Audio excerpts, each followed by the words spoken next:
and welcome to Once Upon a Time at the Oscars. The show that takes you through every Best Picture nominee from 1927 to today. I'm Kyle. I'm Ryan. Today we're covering One Night of Love, but it took you 2 tries to say it. Yeah, well, third time is the charm.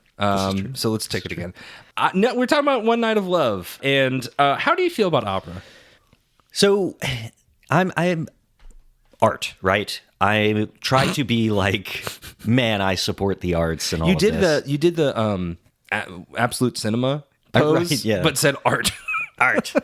I try to be very supportive of just like all forms of art and that's it, just art. Yeah. Opera I struggle with a little bit. I think I can appreciate the skill behind it, but I think it's one of those things where maybe if I'm in person and I'm sitting in the audience, I can really kind of lock in and be like, okay, here's the set, the costumes, the performers and everything. But as a whole, I would say, it's not really my bag. What about you? I like Frasier. I don't even know what that means. Frasier's a fan of the opera. Okay.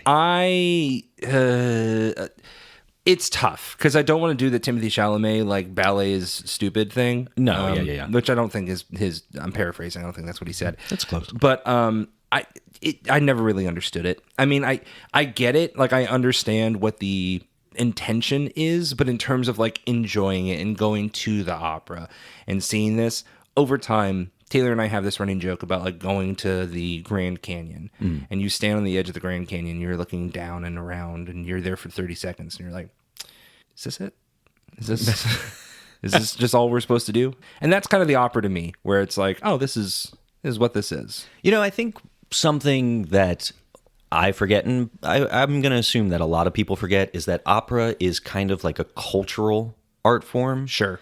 In the same way, I watched that movie last year, Kokohu, I think it was Kohuku. I can't remember. Oh, yeah, But yeah, about the Kabuki theater. Yes. And I guess it's kind of similar to that, where it is like this culture has their own performance style art. And while it, Kabuki theater isn't my thing either, I don't think there's anything wrong with saying it's not really my thing. But for that culture and for the people that are very invested in that, I mean, some of the most talented singers come from opera. Do you think that there's like new operas being made like today? There must be. And not just like not a rehash, but like, they're doing another edition or run of a previous opera. No, I'm sure they're coming out with new operas. There's got to be. Somebody out there is writing stuff. And it's people whose, unfortunately, names I'll probably never know. Sure. Just because I'm so far out of that wheelhouse. And they would look at me and you and what we're doing here and be like... Yeah. Well, and that's... I unfortunately, I think that's what an idea of... Well, I think it'd be even worse and they'd be like, who? Right. I think that there is... there's certainly a talent for it. Like, it's not like a talentless production. No. There's a lot of talent that goes into it. I think it's just something that doesn't grab me specifically. And I think that for people overall, like, they would kind of look at opera as like, oh, yeah, it's just so not my bag. I can't do it. I don't think opera by any means is like a pop culture art form. Sure. And It's very niche. yeah, that's kind of the... Love a Phantom. Yeah, I was going to say, big fan of its phantoms, but that's about all I really know. Well, and the reason we talk so much about it is not only is that the topic of the film today for One Night of Love, but also it's a big entry point for Grace Moore. Grace Moore, who is the lead in One Night of Love, was prior to this first known as an opera singer, a very renowned opera singer. So it makes sense, that this is going to be a very very popular topic, if you will. For today. So let's hop right in. We'll talk about the nominations for One Night of Love. We have film editing, which was for Gene Milford. Sound recording, which was John P. Lividary. And that was recorded at Columbia Studio. I'm not sure how much that factored into it, but I mean, John definitely ran that. Music scoring, popular one we'll talk about here. That was Louis Silvers. Director, that was for Victor Schertzinger. Actress in a leading role, Grace Moore, as I mentioned, and outstanding production on behalf of Columbia Pictures. Yeah, which is cool. We talked about Columbia Pictures being like Poverty Row Pictures. This is their second Best Picture nominee from this year. So of all of the Poverty Row studios, this is the one that's really like bringing in heavy hitters. Yeah, and this was no different. You know, we talked a lot about Frank Capra and how much he helped Columbia Pictures, but this one was very popular as well. I mean, opera was something that was thriving at the time, so having a famous opera singer in Grace Moore. Yeah. Having an opera singer as famous as Grace Moore lead this film did a lot for Columbia Pictures, and it did do very well in the box office. Yeah, and it's really interesting and cool to me that like they got an actual opera singer, because I feel like if they do a movie like this today, they just get, I don't know, Emma Watson, throw her on the screen, and then add some other opera singer doing the work. That's true. I mean, or have have an actress who can perform the role, and then when it comes time to sing, dub or something. But back then, as we know, dubbing really not that possible, right? Because they would film different versions of the movie in different languages. Unless they're doing Wallace Beery playing the guitar. In which case, wow, maybe at this point it was then. Maybe it was. So you ran through a couple of these names going into this, but the film was directed by Victor Schertzinger. Grace Moore starred as Mary Barrett, the opera singer. Tullio Carminati played Julio Monteverde. And Lyle Talbot played Bill. He's got a last name, but I can't remember. We have some questions about his last name because I can't believe... At one point, I heard Mr. Riley is here to see you, and I just can't believe that he's Bill Riley, but we'll see. Yeah, I don't know what happened there. And then Mona Berry as Lally. That's right. Also have this written by S.K. Lauren, James Gow, and Edmund H. North. Interesting thing about this, this was based on an unpublished and unproduced play called Don't Fall in Love. That was written by Dorothy Spear and Charles Bien. Let's dive into the synopsis here for One Night of Love. Mary is an opera singer, and she is doing well enough at home, but she decides that she wants to really go off and make it big in Italy. She is excited to go do this, and there is a scene, don't know if you felt this way, it felt very Beauty and the Beast, of Belle, like, just kind of singing at her townspeople, and everyone yeah, let's get it, girl. There goes the baker with his tray, like always.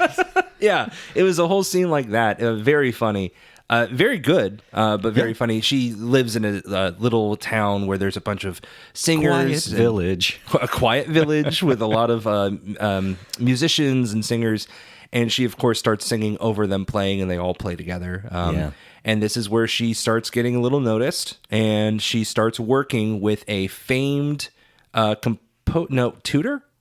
Yeah, I think he's like an instructor, a teacher or something of the art of opera singing. Right, and this would be Julio Monteverde. And it's clear he's very strict, and he is very adamant about what it takes to survive in the world of opera.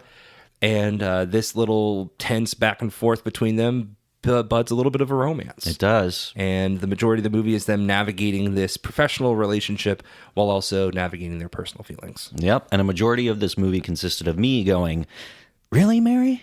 In terms of her interest in Julio? Yes. 100%. Yeah. Yeah, there's a lot of like, I didn't pair this with this movie. I probably should have. There's a little bit of a baby girl in this movie. Of like interesting. Of like Julio Carminati, Julio Carminati. Oops, missed some names. Julio Monteverde. Mixed up the actor and the character here. Monteverde is very strict about what she can and can't do. Yeah. And this goes in and out of their training when she's singing, right? Like when she's eating meals, there's a lot of like, nope, she'll have this. She's going to eat this without running it by her. Yeah. And to me, we'll go ahead and lay our cards on the table. I couldn't get into this because the romance aspect of this movie to me is based on him domineering her. And this isn't like, we've talked about something previously where there's like Flirtation Walk, where there's clearly some like, not Flirtation Walk. It Happened One Night, where clearly Claudette Colbert's character is like someone of privilege, someone of power, and she needs to be brought back down into reality. There's not an aspect of that with Grace Moore's performance here, where it's like, hey, I'm stuck up, I'm rich, like I need to be brought down a peg, and he helps her do that. If anything, I'm going to be so real with you. This is one of the downsides of bringing in a famous opera singer like Grace Moore. When she comes in, they're like, hey, you really need some tutelage to get better. I'm like, does she? She's pretty great. Yeah. Like, she's pretty amazing. And by the end of this movie, you're like, yeah, you're as good as you were in the beginning. Like, you're great. There isn't like that level of ascension that we've seen from her tutelage with him outside of just their relationship and how happy she is with him somehow. Yeah, but I mean, a lot of that is like you've got to just follow the plot and the narrative and kind of be in the movie and just assume like, yes, she sure has improved, even though she's singing at the same caliber from beginning to end. Which to me is a failure. That's like a negative against the movie when you can't see that progression. So you think at the beginning of the film, when she was singing the Beauty and the Beast bell thing, she should have been like, there goes the maker with this tray. I do, because if it's to show that she literally learned how to be a better opera singer from Monteverde, then I kind of need to see that progression. And to me, there's no progression in that. And that's nitpicking, but also that wouldn't be needed in my side if you bought the relationship. And it sounds like neither of us really bought the relationship that much. Well, I'm going to be honest with you. When you brought up Baby Girl, I was like, oh, wait a minute. Oh, you get it now. I can see, like, I think I forget that sometimes there are different types of relationships than to the ones that I have held in my life. And I'm like, maybe Mary's into this. You know, maybe that's her thing. I don't know. Certainly, this is not what is being presented in 1934. Sure. You know, they're not like, drink the milk, girl.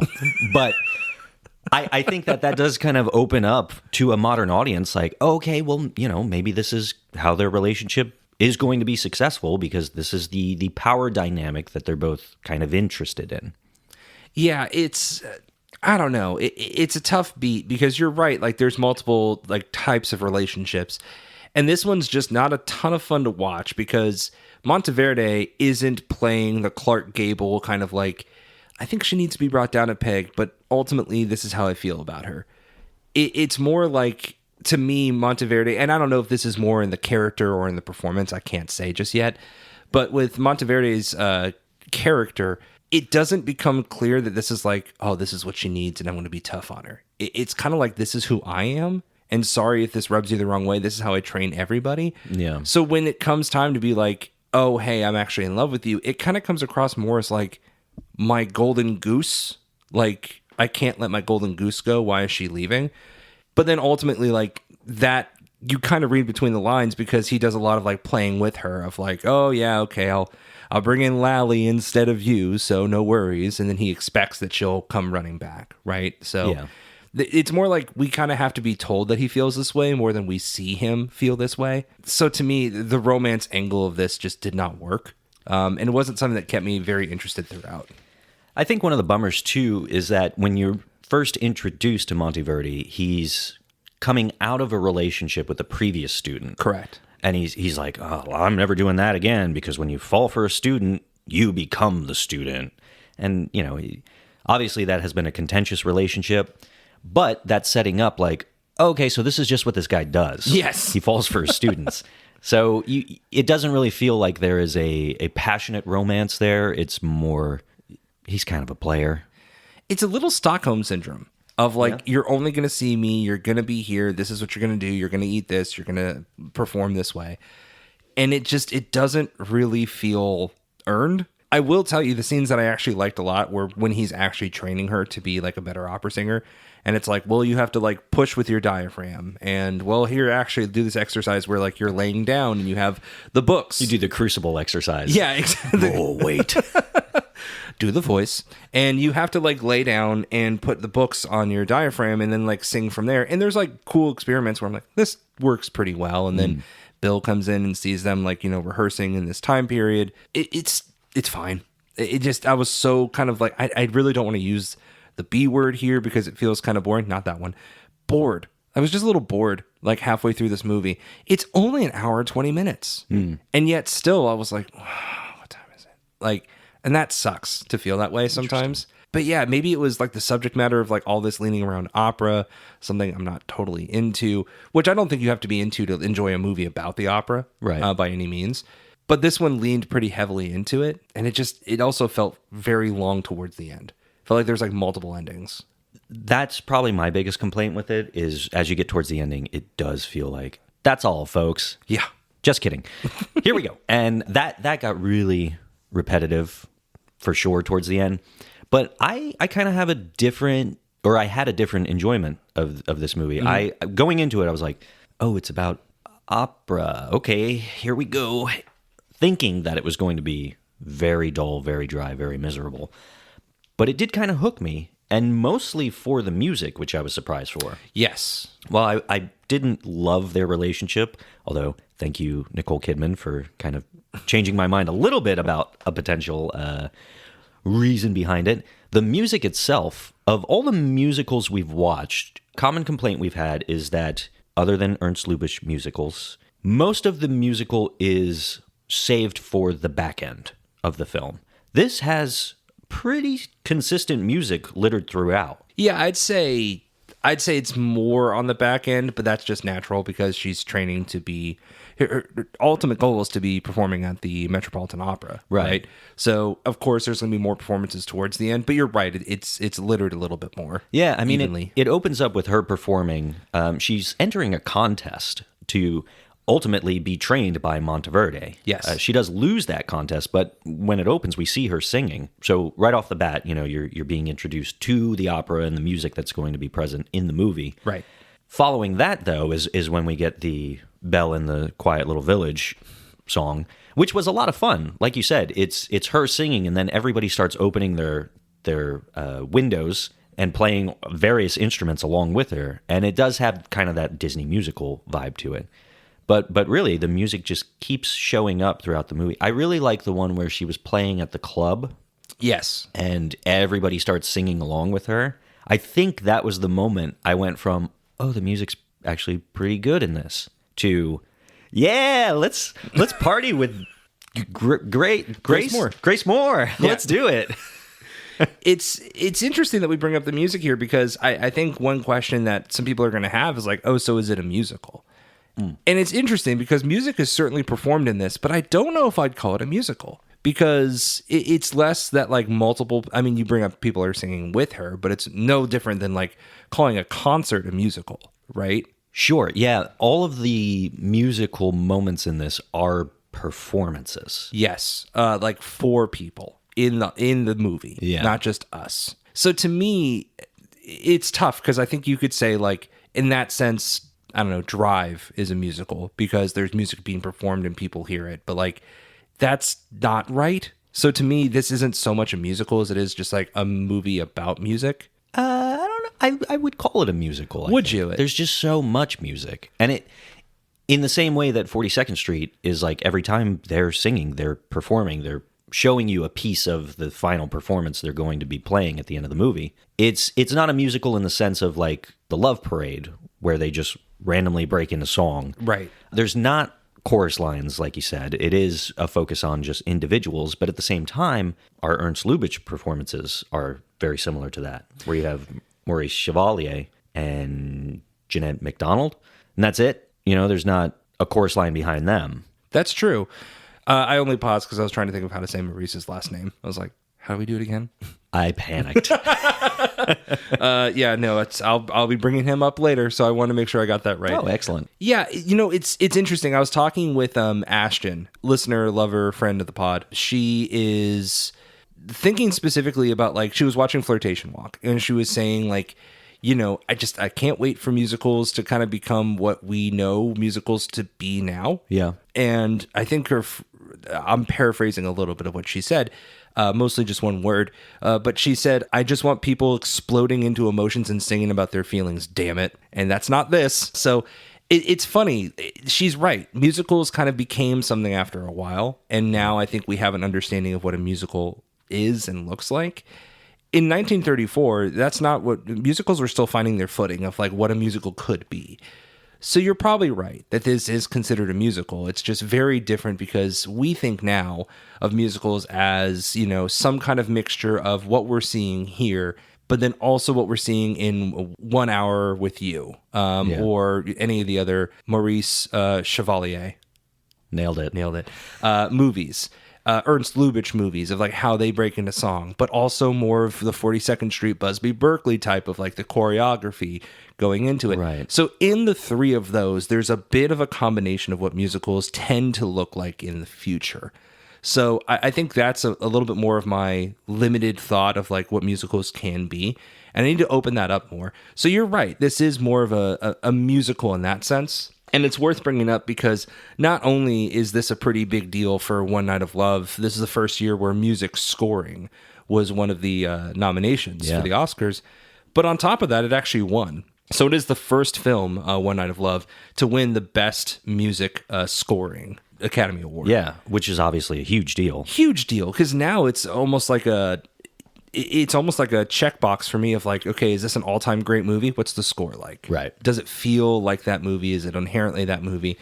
And I don't think this is a proof of the pudding type thing with this category, like this movie specifically, of like, oh, this movie has its own scoring.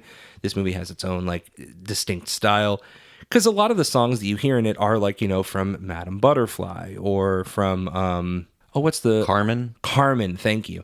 So well-known and established like operas and pieces. Right. So it's not the...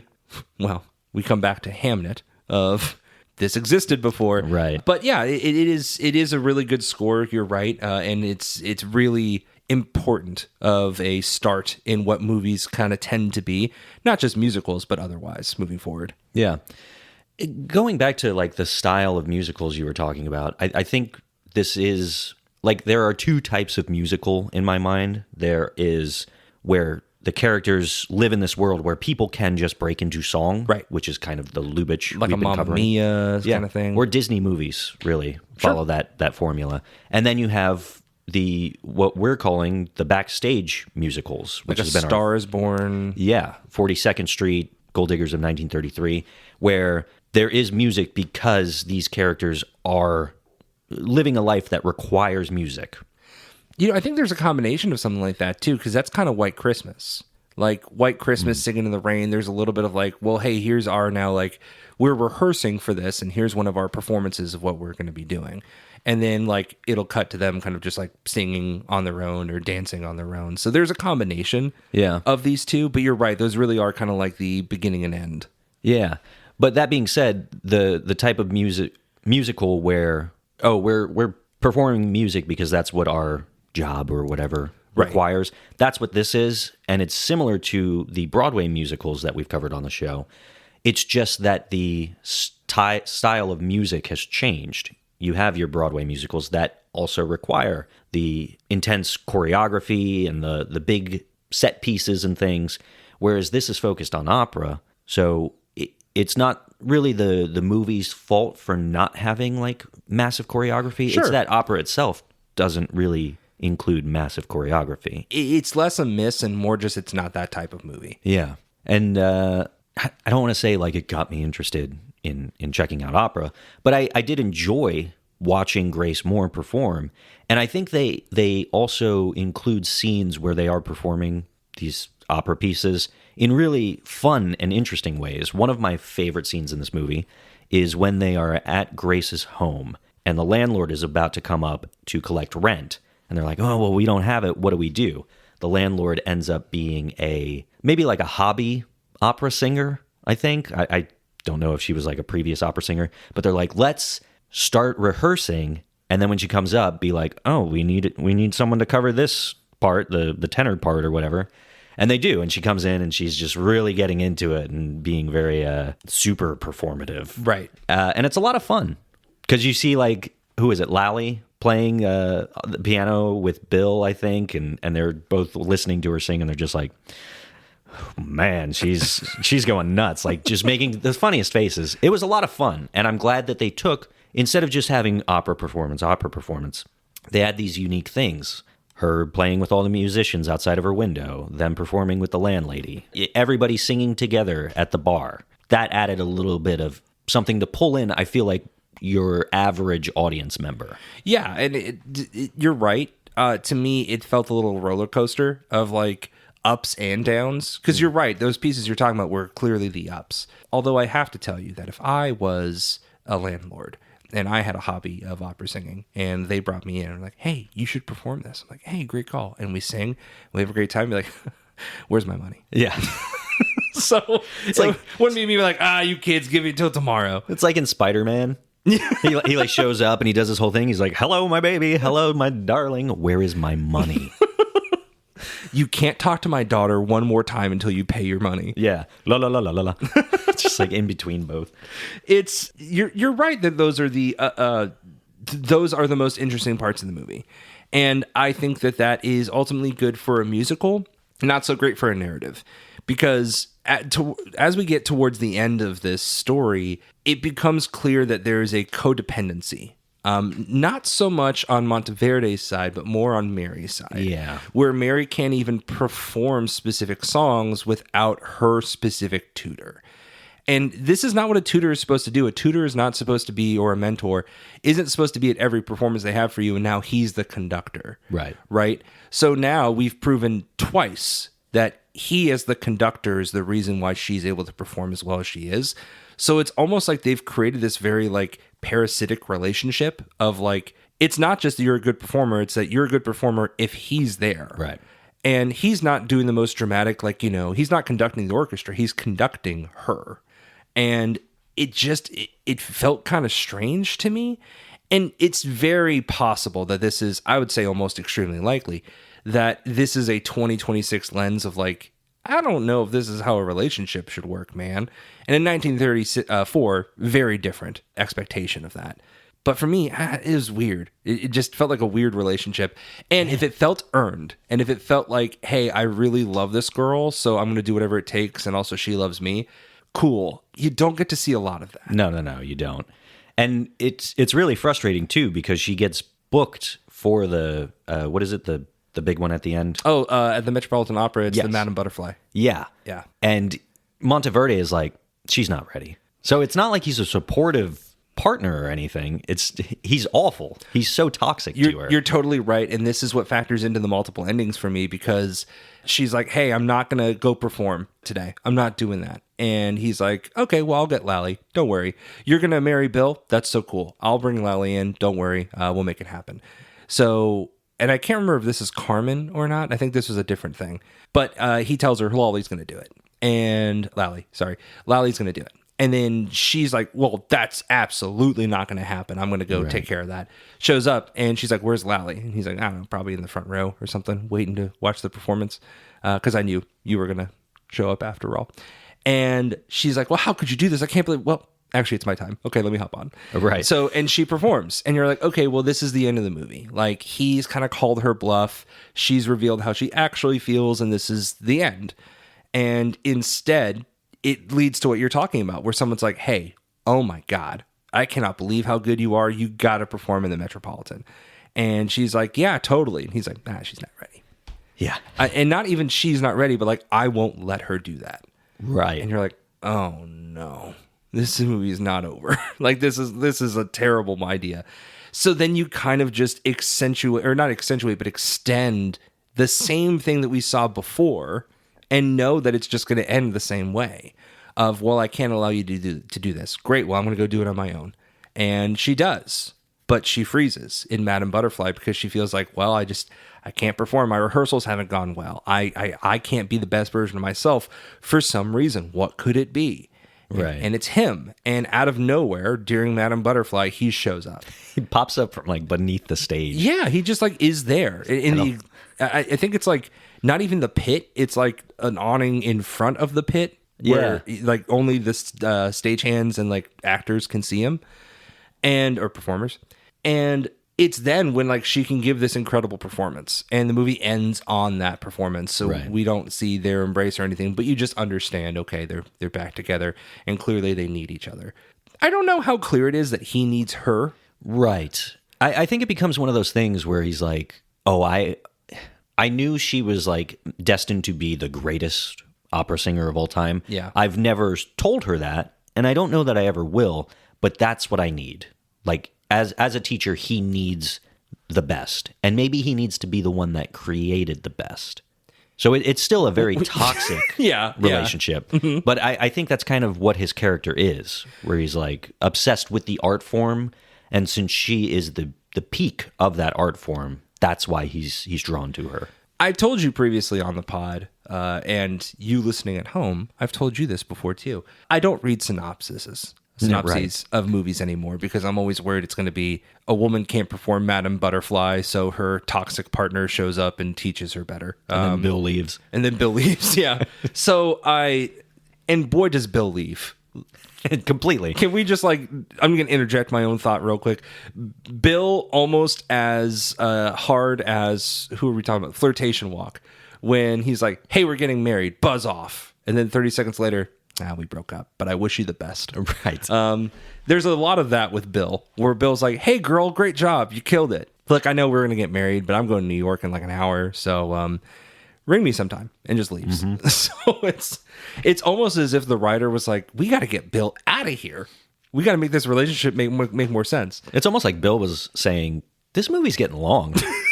I don't want to be a part of that. So, I'm out. Yeah. So Grace Moore's a big deal. Obviously famous opera singer before this film, and then in terms of like the performance of the movie, she does really well. It's one of those things where you're worried, okay, you're a great opera singer, how good are you as an actor? Right. And she's great. I have zero issue. In fact, I was kind of surprised doing some research here. Maybe on the second performance she does, I'm like, is she an opera singer? And I looked into it. The movie hypes her up. Yeah. In the very beginning, it says Miss Grace Moore as Mary. So they are really hyping her up, and for good reason. She's great in this. But with Grace Moore, there came a couple complications. Not complications, but some interesting behind-the-scenes stuff. Nothing that made the movie like unfavorable behind the scenes. But so this was a Columbia film. And after this came out, and certainly after her nomination for Best Actress in the Leading Role, MGM, Metro-Goldwyn-Mayer, tried to steal her from her Columbia contract. So they specifically offered her a starring role alongside Maurice Chevalier. Ooh. And sharing top billing with him. This is not something he did. He was always like, well, this is like Maurice Chevalier with this person. But instead, this was going to be more like a Ginger Rogers, Fred Astaire, like the two of them together are the lead. Sure. Right? And it was going to be Grace Moore and Maurice Chevalier.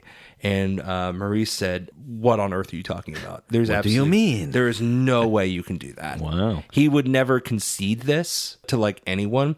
So certainly with like Grace Moore, who had like one major film under her belt, right? Like this nomination, he was like, no, not going to concede to that. Wow. So the film wasn't made because of this. And not only because of that, or not only that, but Chevalier was so put off by this offer that he actually shortly after quit Hollywood. There's never like a one-to-one that says this is specifically what did it, but like shortly after this controversy, he was like, I'm not acting again. Wow. So there was a lot of like, the studios tried to change what musicals looked like because of this, or not musicals, but like movies in general. Yeah. And I mean, Maurice Chevalier is a huge name, not just for the Academy, but also for us and what movies we talked about. So it's tough to see something like that happen. But also I think it speaks a little bit to the egos that existed in the 1930s. Yeah, I mean, with Hollywood. That's wild to just be like, oh no, but I loved him. Oh, that's why he left? Well, good riddance. I will say, though, he does return to acting. I don't know exactly when, but he does show up in a film we'll talk about in 1961 called Fanny. Which is, so what was it like 1934 to 1961 he didn't do films? No, I don't think it was that long. I don't believe his exit from Hollywood was really all that long. Because I do see I'll show you my Letterboxd here. One Night with You, or 1 Hour with You is here. And then there's a good bit of maybe 20, 24 movies, maybe 30 movies before you get to Fanny. Okay. So I don't know how long that exit was. Got it. So it was more an exit, but he did return. Yeah. Okay, and we will definitely talk about him in 3 years. Oh. So, right around the corner. Well, hold on. 3 years, not 3 years for us. That'd be 3 decades. So 3 months. 1961. 3 years. Oh, yeah, 3 years. No, you're right. Yeah. Okay. It'll be 2030. Oops. It'll be fun. That'll take a little while. So with Grace Moore, there came some really high highs in her performance and in her performance of her singing as well. I don't know if I would say that this role of Mary is like an Oscar-winning performance. Like it is good, and I'm not going to downplay like how effective it is in the movie itself. But when we talk about like what's come before this, like it's not really what stands out to me in that. Now, I think the 1-2 punch and the reason why this nomination happened is that she is that good of a singer. Right. And the opera performance is the other side of it. So I think there's an interesting like, okay, yeah, there's an Emmy or a Grammy maybe in there for you. Not an Emmy. Right. There's a Grammy potential in there for you, but I don't know about Oscar. But certainly the nomination was a big deal. And I thought she did really well in it for someone who did not start as an actor. Yeah. In Hollywood, at least. I definitely agree with you. Like, her performance of the opera music is like the drive behind her Oscar nominee or her Academy Award nominee. We weren't calling them Oscars. That's yet. right. Mm-hmm. Which doesn't really matter, but I feel like maybe it's a big deal that I want to drop when we get to that point. Yeah. But regardless, there's a reason we're saying the 6th and 8th. I'm not doing the thing. Right. Academy Award ceremonies rather than Oscar ceremonies. Yeah. And for copyright. I don't need them coming after me. I've got enough of that going on behind the scenes. Can we not say Oscars? I don't know. I hope we can because it's the name of the show. So fingers crossed. I feel like we can. However, her performance, though, I do think she is funny a lot in this movie. She is. Especially during her training scene. Actually, when she first meets Monteverde and he starts criticizing her performance, she doesn't know who he is yet.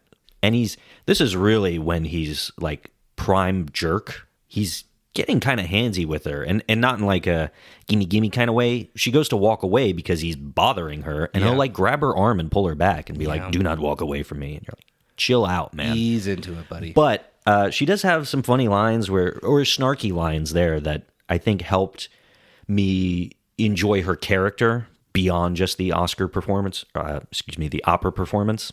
But then when she's training and stuff too, she's very funny and goofy. I can't remember specific lines there, but she's kind of giving Monteverde a hard time. The piano player, while she's training, he's making like funny faces while he's playing the piano, and she's doing a breathing exercise or a head tilting exercise. Mm-hmm. She starts giggling at that. And I don't know, I just thought her performance outside of the singing is not enough for the nominee, but it was enough to like intrigue me in her character. Be memorable. Yeah. Yeah. So I'm glad that she was able to perform at least to that caliber. Yeah, I mean, she is very good in it. There's absolutely nothing wrong with the performance itself. I think it's more the character. I think it's the character and the journey that she goes on, or lack thereof, in my opinion. TBH. Yeah. So it's less her performance and it's more just the material that I think is like, it doesn't feel like an Oscar winning character to me, but that's okay. That's more, again, a nitpick. I do want to bring up when we talk about musicals that there's something that Columbia did here that was a little different. Mm-hmm. Columbia obviously nominated for sound recording. Yeah. Right. On top of John P. Lividary, Columbia Studio was recognized for best sound recording here. And one thing that they did was it's actually called, and I'm hoping you know a little bit about this, vertical cut recording. Mm-hmm. Your eyes just got so big. It was an early method of audio recording. So this was something that was seen as not revolutionary. I think it has existed prior, but that style of recording definitely helped their nomination here. How did you feel about the sound here? Because obviously, we're pretty 6 years into the sound recording. So yeah. How did you feel about the quality, not just this movie, but of this year so far, that you feel like where we are with sound recording? I think that having recently had to tweak sound on my computer myself and just dealing with, what do they call them? When it's too loud and it just breaks. Oh, peaking. Yeah, peaking. This is a movie that has so many opportunities for that to happen with Grace Moore singing. And I thought for 1934, this was pretty crystal clear. Yeah. And I think this being a musical, and specifically an opera, to make this sound good on film and not just when she's performing in front of the camera for the crew members, that alone is worth the nomination. Yes. No, absolutely. And it's almost one of those things where it's so good that you don't notice it. Yeah. Right? We've come very far in our journey of movies, even Viva Via. I think there were some moments where I was like, oh, the sound recording isn't the absolute best here. But it is wide and very large in scope. They're outside. There's a lot of horses running around. It's no in Old Arizona, right? Right. but you can tell it's like limitations. With this, it's in a theater. There's a large stage of people on screen, and yet everything comes across so clearly. And even though my closed captioning on, I don't really know if I want to say it, Jeff Bezos's streaming platform, even though the closed captioning on that is not linked to the correct movie, and if you do rent it on that platform, the closed captioning will give you captioning for another movie. It's crazy. Don't know what's going on with that. I didn't need it. And it was nice to be able to kind of watch another movie like this and not necessarily need it. Now, would I have loved it for some of the opera singing? Sure. Because I don't know a lot of the lyrics in that. But otherwise, I could make out the majority of everything else. And that's a testament to the sound recording. The music is obviously a very large portion of that because it's not just the score, but it's an actual performance of that song. Right. So it is a big deal. I mean, you can say whatever you want about this movie, and I certainly have, and I will continue to do that. But you can't knock the nominations and the wins here, because it not only did it win for best music scoring, which we talked about, it won for sound recording as well. And it should have, because it is doing something really remarkable here. So it is more of a technical achievement than it is a narrative achievement in my eyes. But very cool to have this kind of invigoration, like a kickstart into something that is a very big deal. Probably one of my favorite awards to see at the Oscar ceremonies. The sound recording award? Well, a sound score. Oh, score. Gotcha. Yeah. I do like sound, but I'm not going to be like, oh, it's sound. Everyone be quiet. You were big on F1, so no, hold on. There's that. I was adamant about F1. I wasn't big on F1.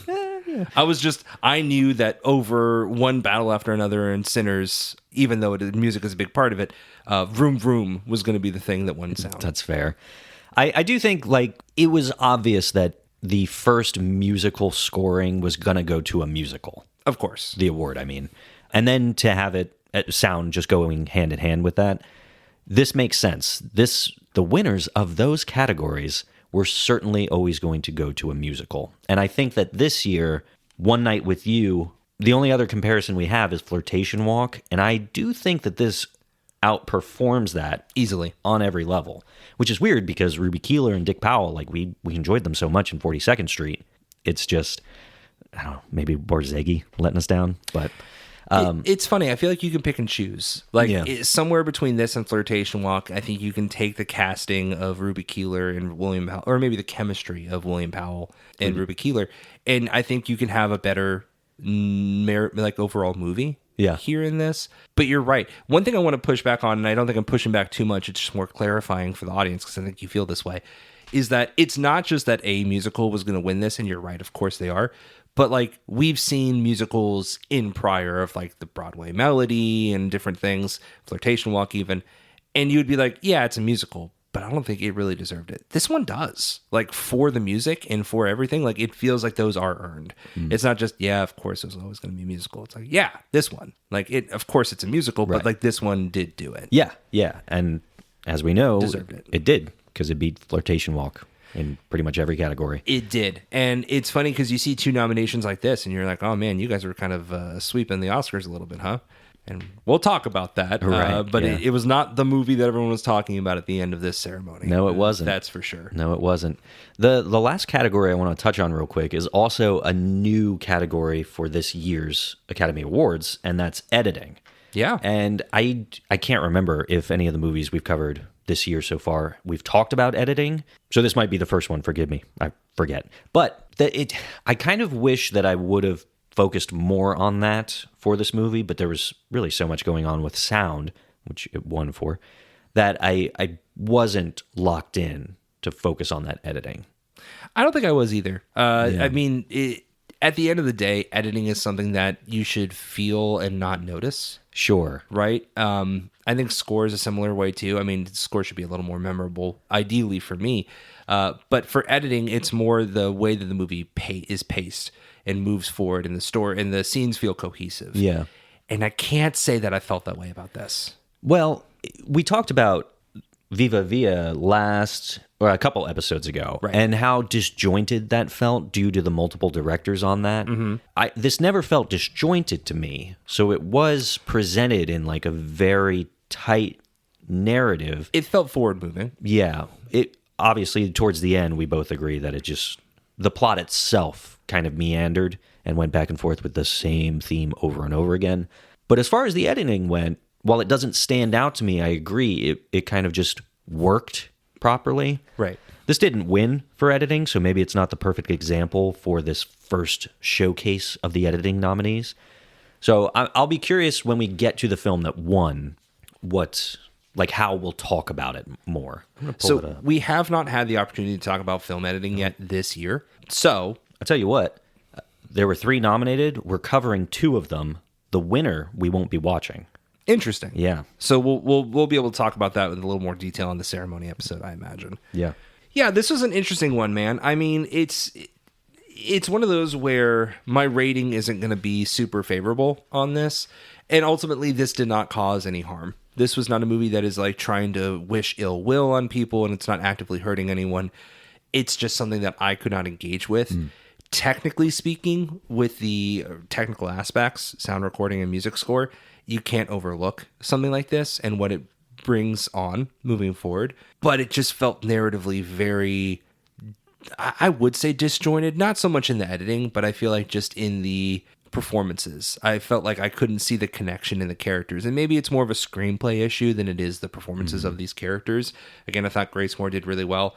I liked Tullio Carminati as Monteverde. Fine. It's just his character himself that I really wasn't rooting for. Right, yeah. For at least 90% of the movie, maybe more. Sure.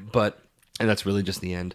And I think it's now funny in retrospect, but at the time I was confused with Lyle Talbot as Bill when he's just like, yeah, I'm gonna duck out.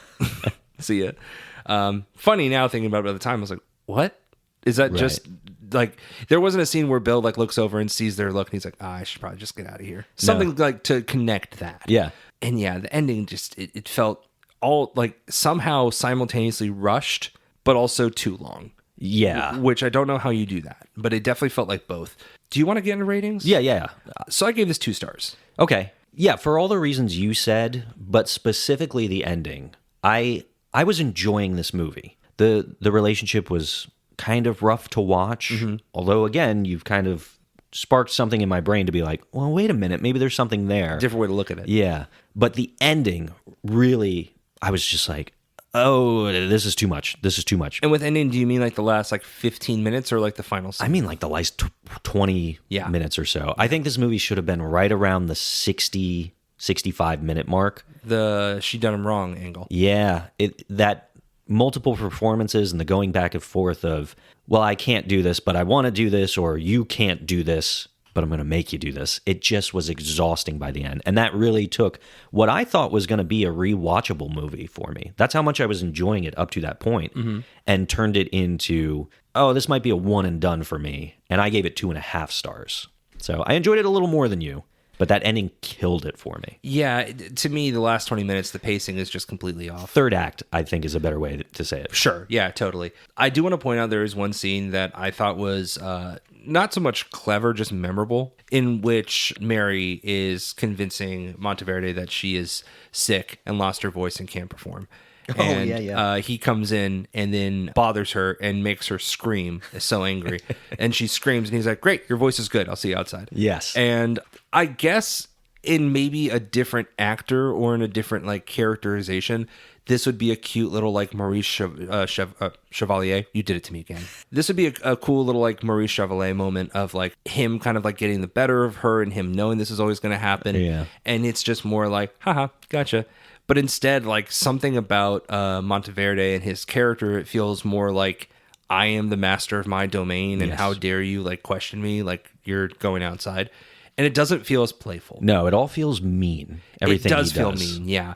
So like he knew that, and he knew this what was happening. But instead of playing it very like cutesy, it's very like, don't dare do this to me again. Yeah. And it feels like dangerous. It does. It does. He's really not a likable character in this at all. No. Grace Moore, though, in that scene, when he's like, the doctor says, say on, she goes, very funny. I laughed pretty hard. Again, I think there's a reason we're seeing her nomination and not his. Yeah, totally. And again, I don't want to dog on Tullio Carminati. I think it might just be the way the character is written. Sure. And I think it's less his performance. I have a sneaking suspicion that's what it was. Yeah. Because that's kind of my issue with the movie and Mary's character as well, is I think it's the writing. Yeah. Which it's funny, whenever you see like more than 2 writers, you're always like, too many hands in the kitchen? Too many cooks in the kitchen, maybe? Maybe. We'll see. Let's get into double features. Double feature, baby. So the more I think about it, the more I probably should have just went with Baby Girl, because that explains the relationship itself to me. I don't think that it's leaned into as much of like the Nicole Kidman side with Grace Moore of like, oh, this is kind of working for me. Right. But I think it makes sense why she's coming back. What I instead did was I leaned into the aspect of a relationship within the music, and I chose the 2007 Music and Lyrics, which was directed by Mark Lawrence. This is a Hugh Grant, Drew Barrymore movie of Lionel and John fame. And nothing? Okay, well, not even a smirk. I didn't get the joke. I made a John Lionel Barrymore reference. Oh.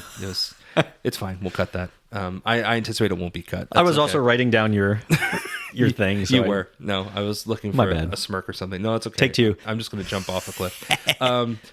I'll throw that laugh was way worse. I don't want to hear that. So directed by Mark Lawrence. This is a Hugh Grant, Drew Barrymore movie. So this movie has Hugh Grant is a pop star. Have you seen this? No. He is an 80s pop star, and he's not as relevant now in the 2000s. And he finds a music producer in Drew Barrymore's character, and she helps him come up with songs and music that lyrics and music, if you will, that help him become a little more relevant. And of course, in this, they fall in love. There's one huge reason to see this movie in my eyes, and I'm trying to make this pitch not just to you, but to the general audience. Sure. There's a song that opens this movie, and it's a music video of what Hugh Grant and his boy band he was in was most popular for, and it's a song called Pop Goes My Heart. And this song is the catchiest thing.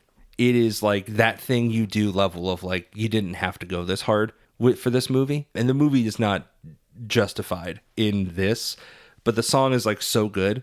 I will play it for you afterwards, but I implore everyone to go listen to Pop Goes My Heart and see this movie and watch the opening credits. You probably turn it off shortly after. But that song is so catchy, and you have Hugh Grant doing his Love Actually dancing around the screen and singing a song like this. So music and lyrics is going to be my double feature for One Night of Love. Very nice. I like it. I'm going to be annoying right now. I wrote down... Right now. Yeah, just right now. Watch your tone. Maybe understand my John and Lionel Barrymore jokes. I was distracted. I'll be kinder. I'm going to edit in the biggest laugh for that. You should put a studio applause. Everyone like, woo, woo, woo, woo, woo. Exactly. Like Ross and Rachel getting together for the 6th time. Kind of. Yeah. It's going to make no sense. So I had written down one film. Halfway through the recording, I was like, oh, no. I'm going to go with this. This is better. And then right towards the end, I was like, no. So originally I went with Maria, the Angelina Jolie film where she's an opera singer. That just came out. 2024 it came out, yeah. Oh, but it was in the 2025 Oscars. Yes. That's why. Yeah. I enjoyed that movie. It is a prime example of, hey, we got an actress who is not an opera singer and we just dubbed over it. Pretty divisive from what I saw on Letterboxd. Yeah. But then I said, no. I like the idea of Monteverdi training Mary. I'm going to go with my favorite example of someone training somebody in the masterful art of something else. The Next Karate Kid with Hilary Swank. But then I credit you for this choice, honestly. I did decide to go with Baby Girl because I think it opens up such an interesting thing for us on this podcast of being able to look back at these films that are almost 100 years old and step outside of like what we're being shown on screen and really coming up with like our own theories and things.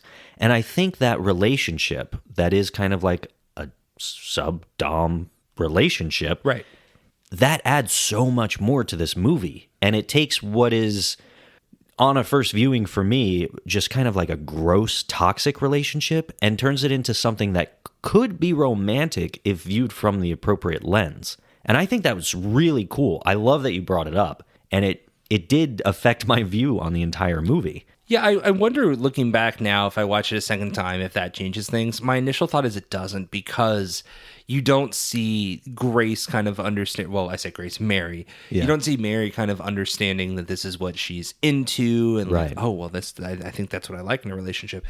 And you see it more of he's playing it as like a dom sub kind of relationship, and she's playing it more as the common trope that we now know in romantic comedies of like, oh, he just makes me so mad. There's no one in the world that makes me more mad than him. And someone's like, you want to kiss him so badly. Right.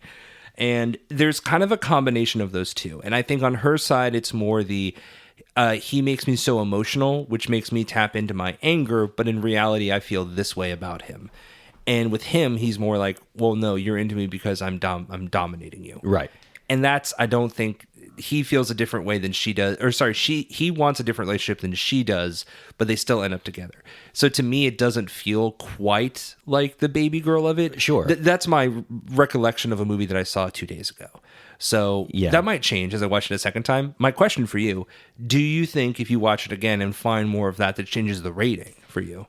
If anything, it might bump it up a half star for the display of the relationship with that like dom sub behavior. Right. But the ending is still the ending. The third act is still the third act. But I just like the idea of being able, like, this movie's never going to come out and be like, here is a dom, here is a sub. Yes. You know? Didn't exist back then. Exactly.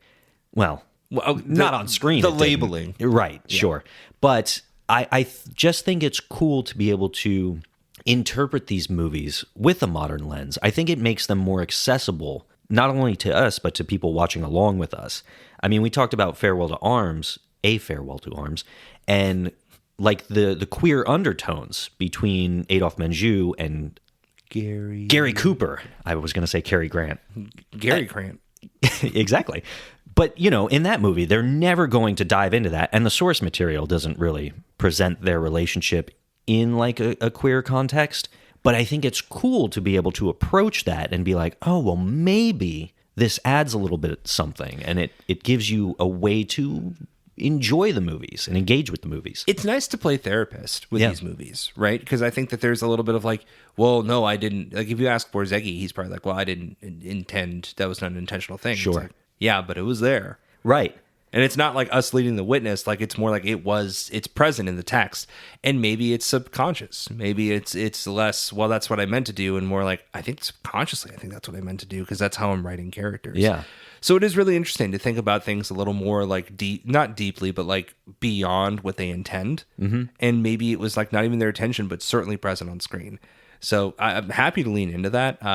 This was something that kind of stood out to me immediately of the movie, not saying it so much, but you can kind of read it. Yeah. I just think that's so cool. I think it breathes new life into movies that people have started to dismiss pretty heavily. That's true. And I don't mean to dismiss this one. It's just, it did not work for me specifically. I wasn't referring to you. No, but I just want to make more clarifying for the audience. Sure. But awesome. I'm so glad you brought up Baby Girl. And great with music and lyrics. Great double feature pick as well. I'll try to bring up Baby Girl with more movies. Please do. Maybe we'll get a Baby Girl soundboard that we can just play over. I'm terrified of what that audio clip is going to be. But I will be thinking of ideas for you. Perfect. Maybe it's just lapping up milk from a saucer. Oh, God. I don't want that sound. I can get it out in the hallway real quick. I'll just find one of the cats and we'll just like double it up. I'm glad you said one of the cats. And you were just like, I got you, bro. It's the cats don't want to do it. I'm like, well, I'll do it myself. You put on the gauntlet, have nothing to do with your hands, and you're just like, well, I'm fine.